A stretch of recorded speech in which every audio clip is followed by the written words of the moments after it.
Hey guys, in this video, I will show you how to go live on Coverstar. All right, so let's begin with the video. To go live on the Coverstar app, start by opening the app and logging into your account. If you don't already have an account, you'll need to create one first. Once you're inside the app, look for the plus icon at the bottom center of the screen, similar to other short video platforms. Normally, tapping this button should show you different content options, including a live feature. However, if you don't see the live option, it means your account doesn't yet have permission to go live. Coverstar doesn't automatically give this feature to all users. To request access, you need to contact their team by submitting a request.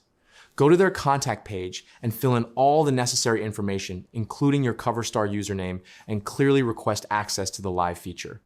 To improve your chances of getting approved, focus on creating high-quality content and staying active on the platform.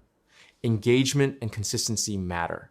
Also, make sure your app is always updated by checking the Play Store or App Store regularly. Once your request is approved, the live option should appear when you tap the plus icon and you'll be able to start streaming. And that's it. So that's basically how you can go live on Coverstar. So that's all for this video. See you in the next one. Thanks.